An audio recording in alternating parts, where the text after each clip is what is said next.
Eu acho bacana quando, dentro de um evento desse, se privilegia também a temática da educação. Até porque, assim, grande parte de vocês, como ontem eu tive a oportunidade de estar com vocês, percebi que fazem parte dos cursos de licenciatura. E é um desafio para a gente, além de fazer licenciatura, nos apropriarmos dessas questões da educação. Quando a gente vê uma palestra dessa, eu pelo menos fico muito assustado, né? Professor de Química do século XXI, concepções e paradigmas, parece que a pessoa que vem falar para vocês tem alguma coisa diferente para dizer, e isso não é verdade. Na verdade, eu não tenho nada novo para falar para vocês, quem dera eu saber quais são os paradigmas que precisam ser quebrados, quais são as concepções que precisam ser mudadas. Na verdade, eu não sei. Então, são apenas provocações que eu quero fazer para vocês, dentro daquilo que a minha miopia permite enxergar nesse contexto educacional. Eu acho que, para a gente começar o nosso bate-papo, apesar de existir aqui um contexto hierárquico na atmosfera da arquitetura, isso não existe de fato. Eu aprendo muito mais do que eu tento ensinar, né? No contexto da sala de aula principalmente. E aí é um prazer falar para vocês dessas minhas inquietações. Na verdade, eu sou um ser muito inquieto e eu trago essas provocações para que a gente saia daqui não sabendo o que eu vou fazer ou tentando mudar a realidade da educação, mas apenas inquieto, porque eu acho que esse é o primeiro passo para que a gente de fato construa alguma coisa diferente. E aí, como eu provoquei vocês em relação aos paradigmas do século XXI, eu acredito que eu preciso começar a minha fala contextualizando que século é esse. Nós vivemos o século XXI há pouco tempo, né? Tem 15 anos do novo século, então está nascendo ainda esse novo século, recheado de problemas de natureza social, de natureza política, de natureza econômica e, obviamente, repercute no contexto da educação. Mas o século XX também não foi diferente. Os mesmos problemas, eles perduraram para este novo século. E o século XIX da mesma forma. Então parece que os problemas de educação, eles perduram à medida que os séculos avançam e as soluções, infelizmente, não vêm a reboque. Então, para a gente iniciar nossa fala, nossa conversa, melhor dizendo, eu trouxe uma representação midiática de um seriado americano. Não que eu goste dos seriados americanos, muito pelo contrário, eu detesto, mas ele representa muito o que é essa contemporaneidade. Vocês que vão estar em sala de aula precisam entender esse mosaico do século XXI. Passa o vídeo aí, por favor. A gente não vai ver toda, quando eu pedir para tudo fechar, eu fecho.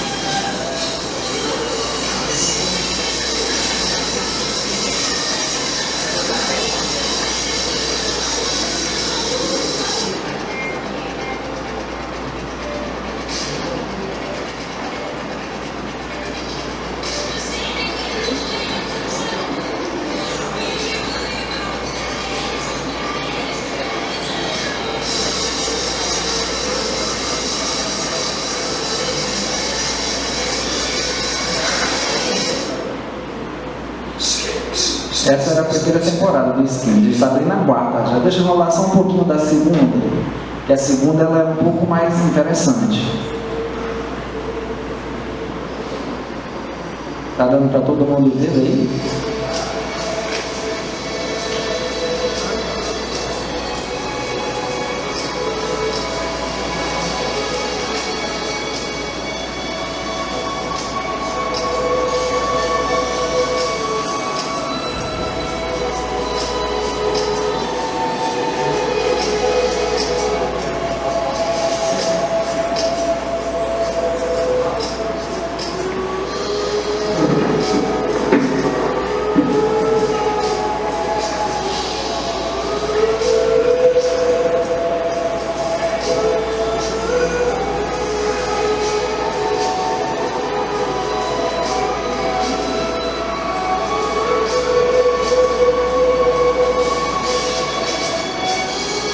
pode encerrar, pessoal, para excitar um pouco a plateia, né? Porque a gente excitado, a gente fica mais adrenalizado. Mas enfim, isso aí é uma representação, o Skins, uma representação moderna. A gente tem dentro do contexto brasileiro também, né? Na mídia tem alguns programas que tentam refletir um pouco esse pensamento que eu quero trazer. Por que eu trouxe o Skins para a gente começar o nosso debate, nossa conversa? Passe aí, por favor. Para a gente entender o que eu achei, eu tive a pretensão de chamar de mosaico social do século XXI. Nós temos hoje, obviamente, várias representações sociais que elas estão dentro da sala de aula.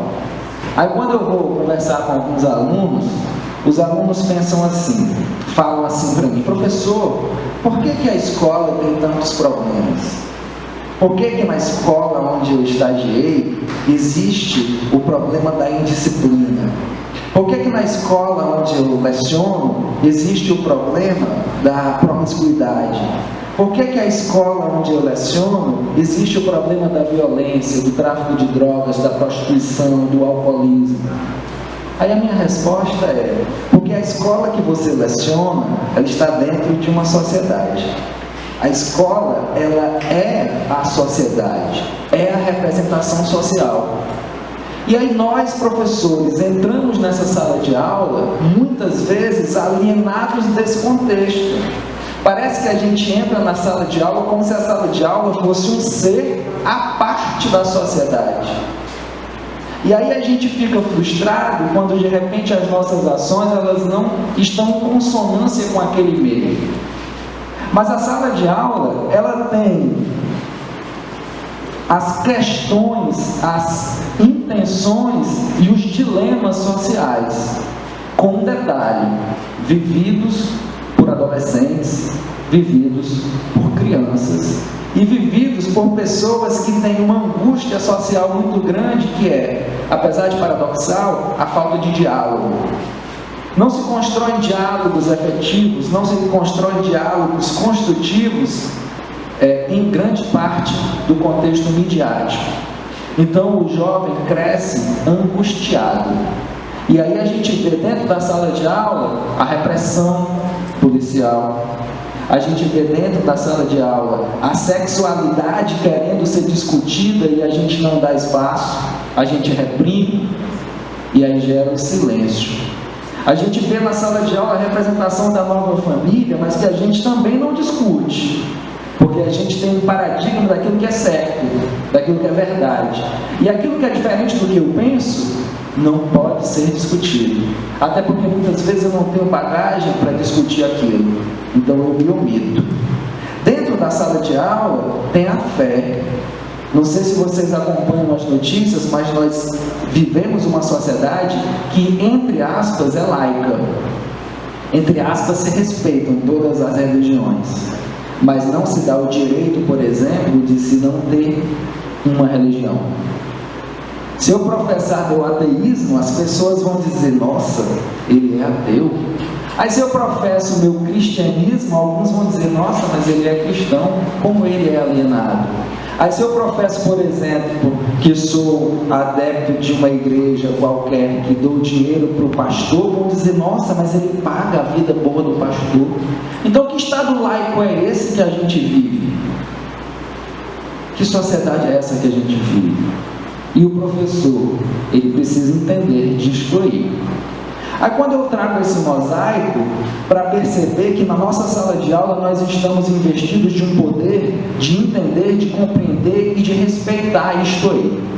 Respeitar o vício da tecnologia, respeitar o direito de crença, respeitar o direito de opinião, entender que dentro dessa atmosfera da sala de aula existe a droga, existe a violência contra a mulher, existe a repressão policial, existe o álcool, e existe o que eu acho de mais importante, que é o voto. Quando a gente vai lá na frente discutir um pouco a questão dos parâmetros curriculares nacionais e as orientações curriculares para o ensino médio, está lá escrito que eu tenho que professar uma educação cidadã. Eu tenho que professar um conhecimento que eleve o meu aluno a um senso crítico. Isso eu não sei se está acontecendo. Por que eu não sei se está acontecendo?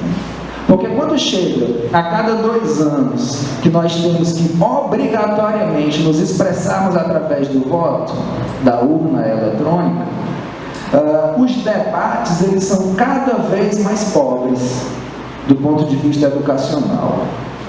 Os debates eles não trazem nada de novo em relação ao que fazer com essa educação. Só se diz que tem que fazer algo.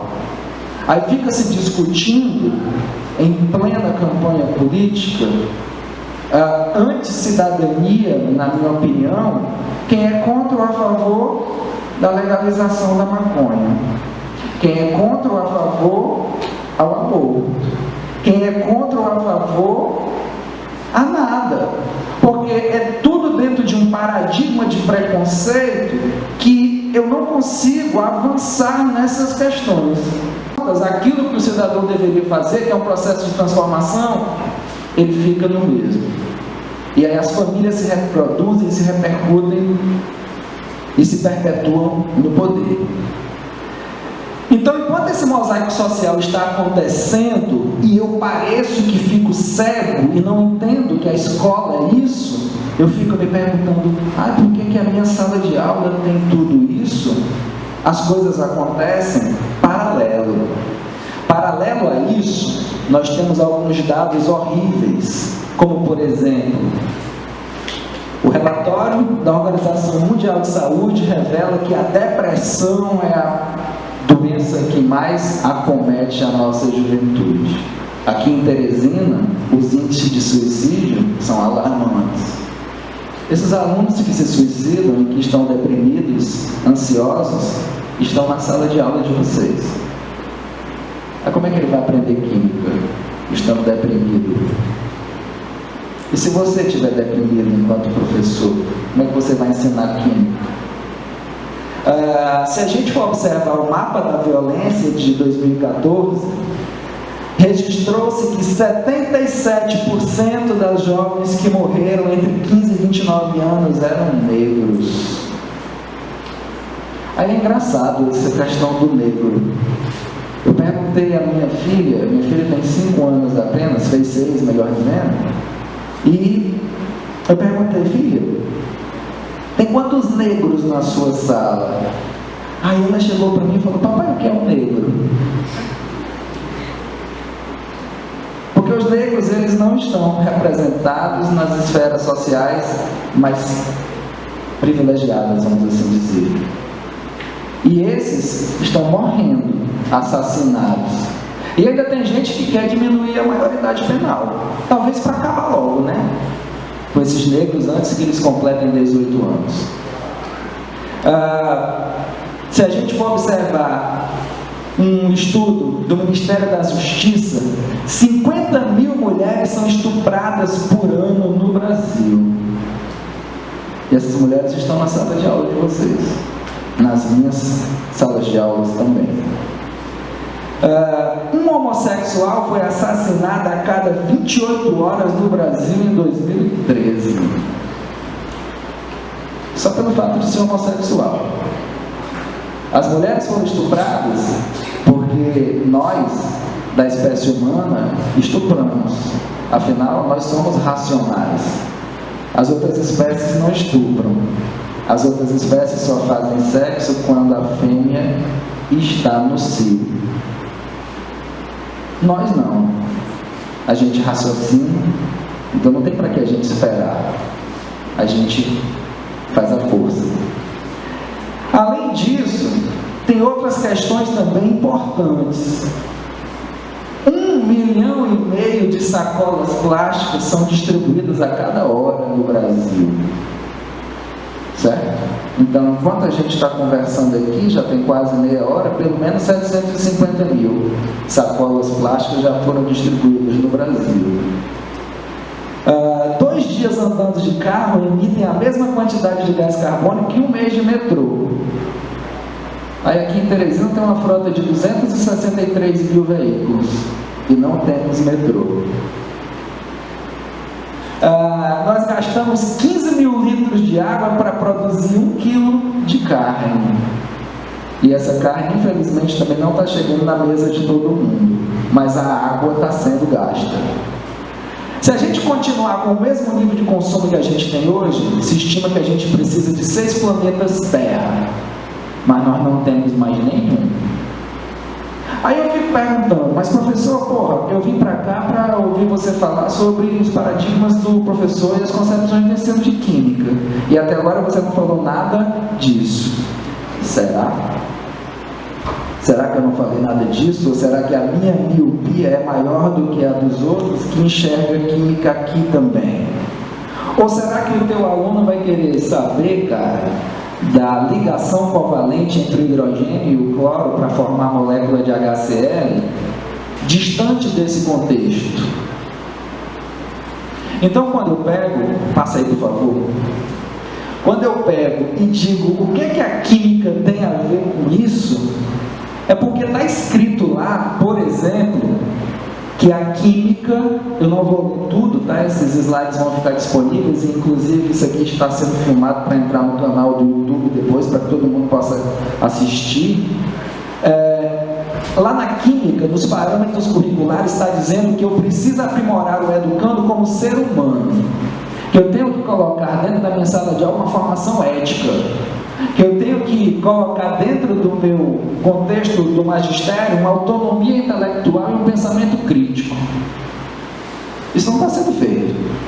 Se tivesse sendo feito, a gente não tinha todos aqueles problemas que a gente citou anteriormente. Que cidadão crítico é esse que utiliza 66 sacolas plásticas por mês, em média?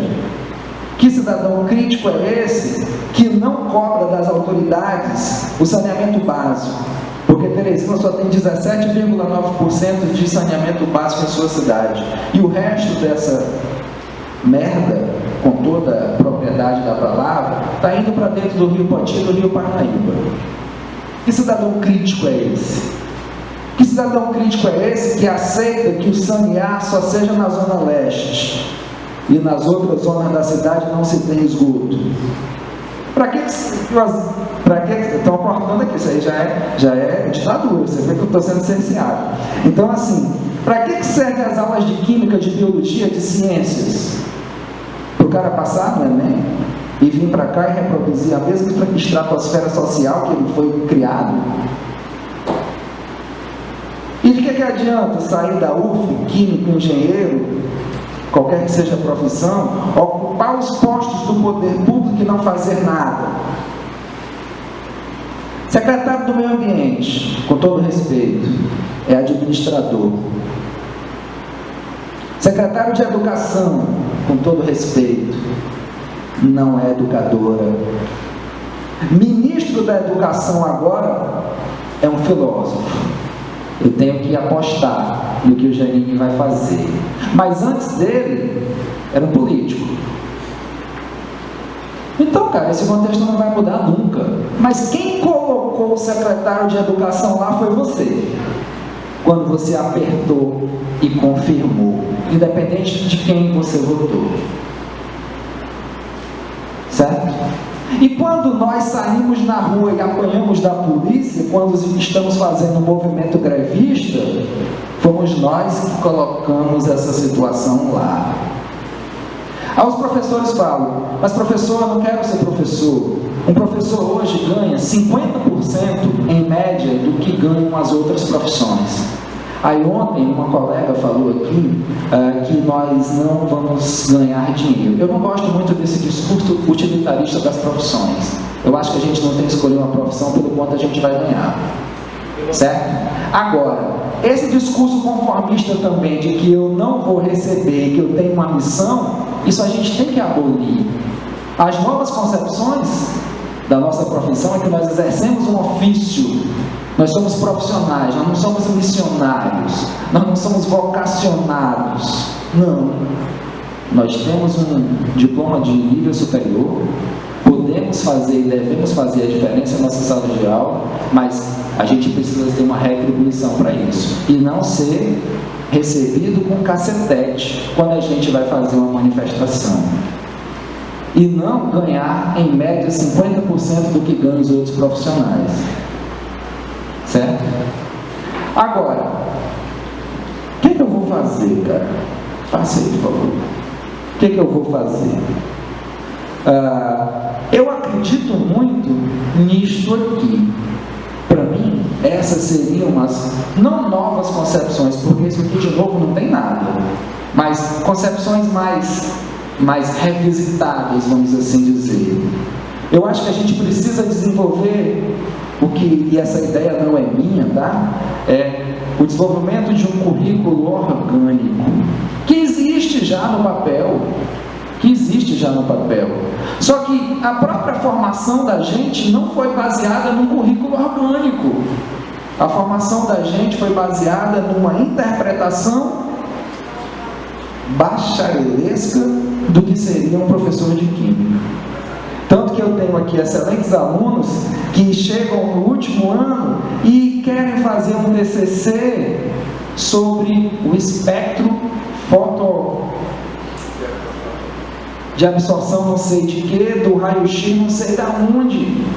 Com todo respeito a isso, mas já tem gente apta para resolver esses problemas.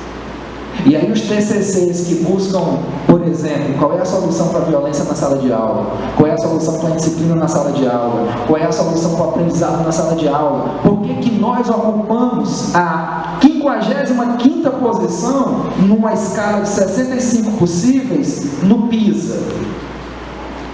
E melhoramos porque ocupávamos a 57ª. De 57 para 55 é um avanço monstruoso, pelo menos segundo o governo. Certo? E quando é que a gente vai ocupar pelo menos a 20ª posição? E quando é que os professores vão entender que a gente precisa pesquisar isso, batalhar por isso, construir isso? E aqui eu estou falando, obviamente, não é como um empoderamento de cultura e concepção, não. Eu estou apenas provocando vocês e colocando aqui, externando as minhas indignações. A gente precisa superar essa organização dessa disciplina instante, ou seja, um currículo disciplinar. A gente precisa trabalhar dentro de um contexto. Mas trabalhar dentro de um contexto é voltar para aquele mosaico e entender toda aquela panaceia de conhecimento. É entender que as coisas estão de fato interconectadas. É entender que eu tenho poder, mas que esse poder precisa ser exercido. E não por esses 513 parlamentares. O poder exercido de fato. Porque eles não representam, pelo menos a mim, não sei a vocês. Certo? Ora, além disso, promover a integração e articulação dos conhecimentos com o processo permanente de finalidade e contextualização significa entender o que passa aí e não o que passa aqui. Significa saber o que é contexto para você, aonde você mora, o que você come, o que você vive, quem é que você escuta? É o Wesley Safadão? É o Chico Buarque ou é a Maria Bethânia? Porque se eu não souber o que se passa na cabeça de vocês, eu vou contextualizar o quê? Eu vou estar falando algo que não faz sentido. Eu vou estar falando algo para mim mesmo. Eu vou estar tendo orgasmos múltiplos com a minha aula de química. Mas eu vou estar me distanciando totalmente de vocês. Então a gente precisa fazer sondagens diagnósticas em nossa sala de aula. Saber o que você pensa, o que você sabe, o que você quer. Saber aquilo que você acha que é pecado. O ensino de química, portanto, ele precisa ser um ensino social. O ensino de química, ele precisa escutar. Isso é muito falado hoje. Vamos escutar as ruas. Vamos escutar o que as ruas dizem. Eu escutei vários caras, mas eu destaco entre muitos dois que já morreram, Ariano Suassuna e Eduardo Galeano. Morreram, infelizmente, há pouco tempo. Ariano ano passado, Galeano esse ano. E aí eu trouxe um vídeo, não sei se vai dar para a gente ouvir muito o que o Ariano fala, mas eu espero que dê para a gente entender. O vídeo da conversão.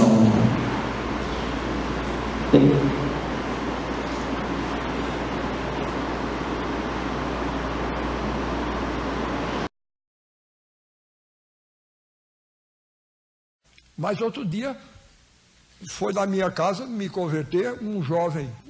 Eu não me lembro se era punk ou funk, ele. Ou era punk ou era funk. Um desses dois. Aí ele foi na minha casa me convencer. Ele disse, não, você fica falando mal do rock, mas olha, você precisa se ligar, rapaz. Isso já está ultrapassado. Agora nós estamos no funk, no funk, no punk.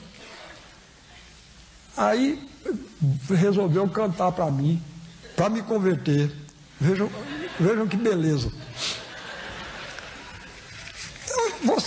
Eu estou aqui no ambiente universitário, todos vocês sabem que existem dois físicos, acho que alemães todos dois, um chamado Bohr, o outro chamado Rutherford, né? Pois bem, ele era o mote que ele escolheu lá para a música dele, era isso. Aí foi cantar para mim, para me converter. Era o seguinte: Rutherford, Bohr, Rutherford, e ele pegou assim a guitarra, Bohr, Rutherford, Bohr, modelos atômicos. Um cavalo morto é um animal sem vida. Um cavalo morto é um animal sem vida. Rutherford, Bohr, Rutherford, Bohr, Rutherford, Bohr, modelos atômicos. Em redor do buraco tudo é beira. Em redor do buraco tudo é beira. Em redor do buraco tudo é beira. Rutherford, Bohr. Olha tempo, colocou um seguinte pensamento, que na verdade, segundo ele, nem era dele, era de um cineasta argentino chamado Fernando Birri. Eles estavam numa conferência e aí um aluno, como vocês, perguntou para ele para que servia a utopia. Porque nós somos considerados utópicos. Quando alguém quer desfazer de algo que você pensa, dizem logo, não, mas isso é uma utopia. Porque a utopia lá no dicionário é aquilo que não é alcançado. E aí, brilhantemente, o Fernando Birri ou a Galeano, não sei quem foi, mas eu fico sempre dando crédito ao Galeano, ele falou o seguinte: a utopia, não sei se vocês já ouviram isso, é o que está escrito nessa pichação, é como a linha do horizonte. Eu dou 2 passos em direção a ela e ela se afasta 2 passos. Aí eu adianto mais 10 passos e ela se afasta aos mesmos 10 passos. Aí o cara perguntou, então para que serve a utopia? Aí ele disse, para começar a caminhada, para caminhar, para andar, para sair da inércia. E eu acho que é isso que vocês precisam entender do que eu quero falar. Vamos sair dessa inércia. Vamos exigir aquilo que é de direito e vamos fazer aquilo que é de dever. Vamos exigir uma melhor formação e vamos também conferir melhores alunos aos nossos professores. Vamos fazer um pacto de seriedade. Ou então fica em casa. Se é para vir para cá e não ler o texto, não precisa vir. Assim como o professor, se ele vem para cá e não muda nem os slides errados, não precisa ele vir. Até porque se for para reproduzir os slides, é melhor assistir na minha casa. A gente fica pela internet. É mais cômodo e eu ainda fico tomando uma Coca-Cola. Certo? Então eu acho que esse início do caminhar precisa de fato acontecer. Eu preciso dar o primeiro passo. Aí óbvio, professor, como é que eu dou o primeiro passo? Como é que eu saio dessa inércia? Como é que eu começo? Como é que eu exijo?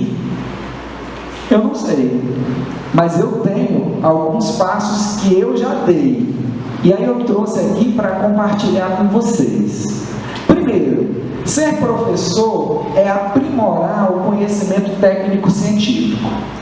Tem uma professora da USP chamada Ana Maria Pessoa de Carvalho, que ela diz o seguinte: como é que eu vou ensinar aquilo que eu não sei? Então os conteúdos, eles precisam ser estudados. Eu preciso sim de conteúdo, porque eu só posso ensinar aquilo que eu me apropriei. Então investir no conhecimento técnico-científico é sempre necessário. Agora, eu não posso esquecer que ser professor é aliar também o meu conhecimento didático-pedagógico. Então, eu não serei professor sem ter didática. Eu não serei professor sem aprimorar o meu know-how docente. Diga-se de passagem, hoje é dia do pedagogo, dia 20 de maio. E eles têm a contribuir com a gente nesse aspecto. Naquelas disciplinas que a gente relega a uma condição inferior. Nossa, esse semestre vai ser tranquilo, eu só estou fazendo sociologia, filosofia, pedagogia, didática e instrumentação, ou metodologia do ensino de química. O professor é tão legal, fica conversando com a gente, nem tem assunto, nem tem matéria, nem tem o que estudar.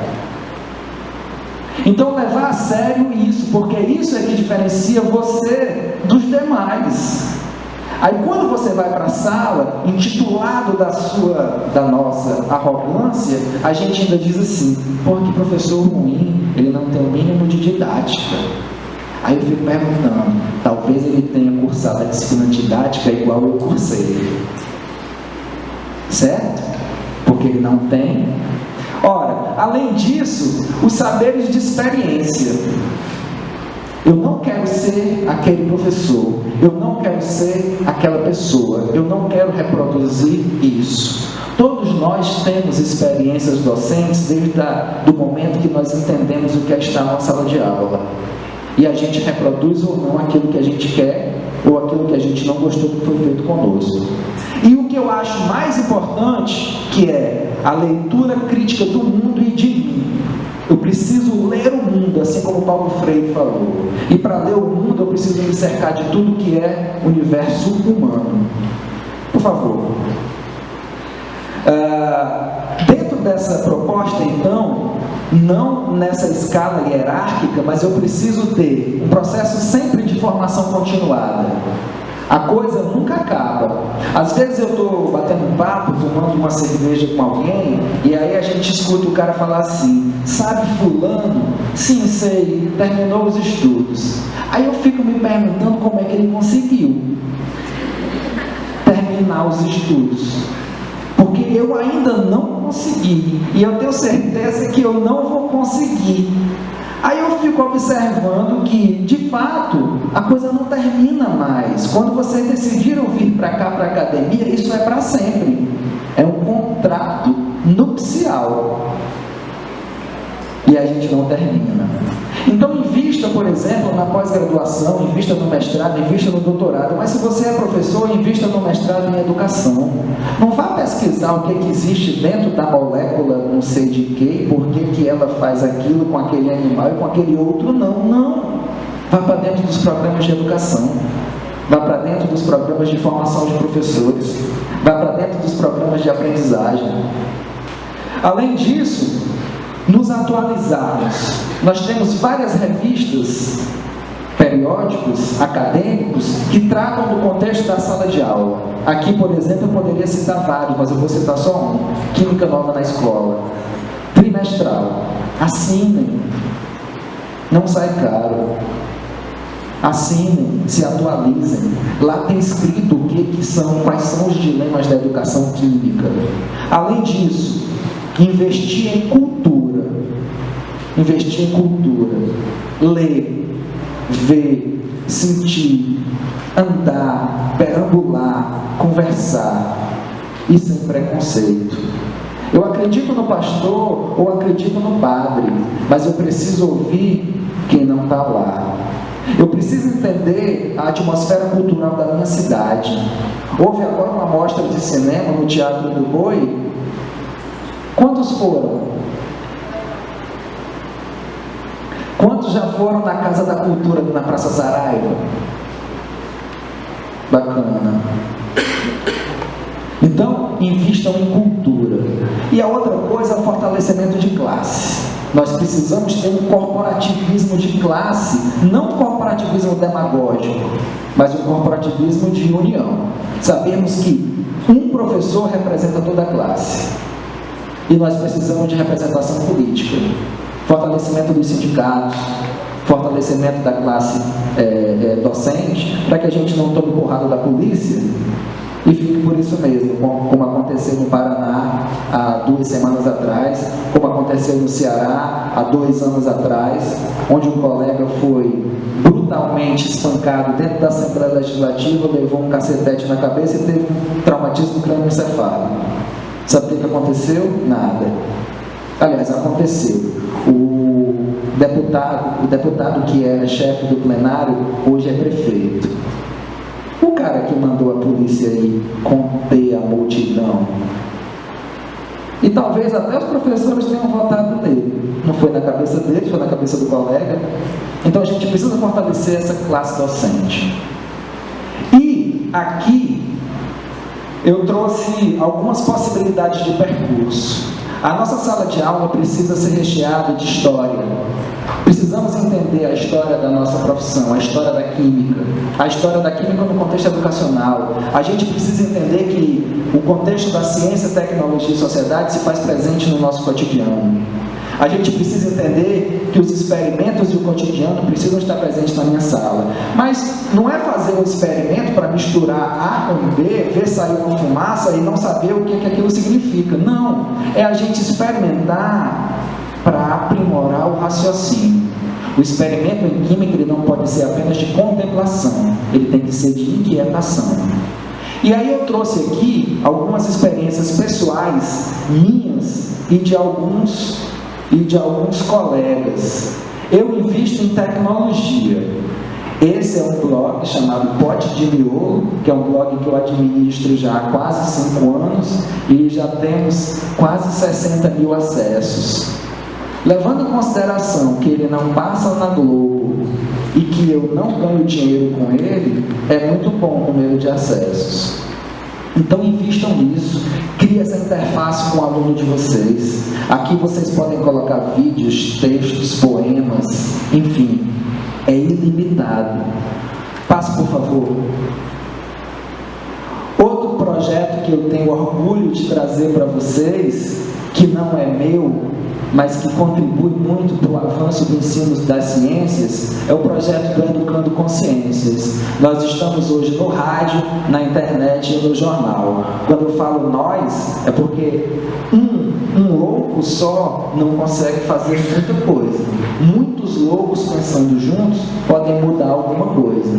Então eu tenho orgulho de apresentar a minha equipe, professora Patrícia, Hector, Neemias, Josiara, Douglas, Jéssica, Elana, e nós temos aqui dentro da Rádio Universitária um espaço a todas as sextas-feiras para trazer informação, conhecimento, cidadania, diversidade, cultura e por aí vai. Daqui a pouco ele sai da mesa. Aí aqui algumas cenas dos nossos bastidores, com alguns entrevistados.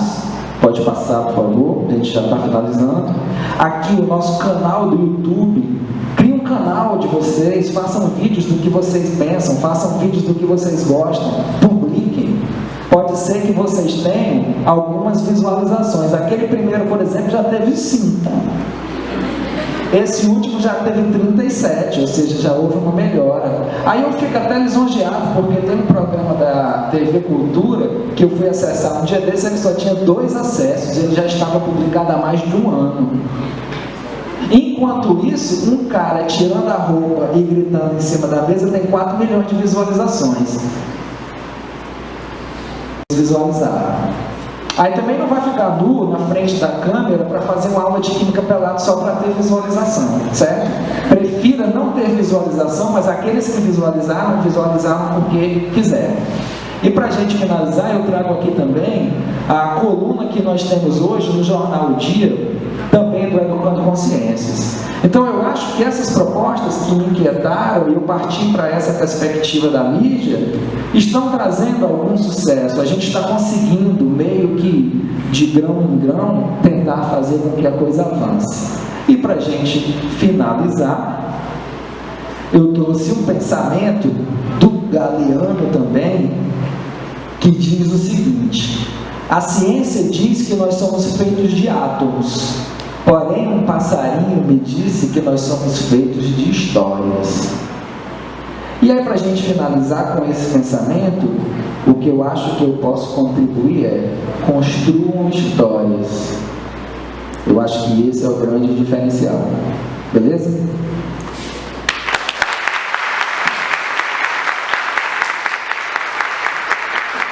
Aí eu trouxe aqui uns mimos para vocês, porque não adianta também a gente fazer as coisas e ficar só para a gente. A gente tem que contar. Essas coisas a gente tem que contar, outras não.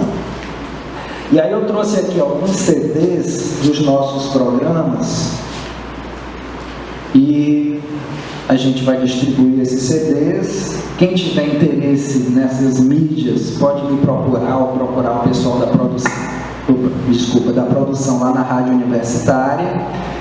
Nós já temos um portfólio de vários programas que trataram sobre resíduos sólidos, sobre recursos hídricos, sobre saneamento básico, sobre questões de gênero, enfim. E estão convidados todas as sextas-feiras a ouvirem o programa e participarem nas nossas redes sociais, na nossa página do Facebook. Toda sexta-feira às 18h30 a gente está ao vivo na FM Universitária.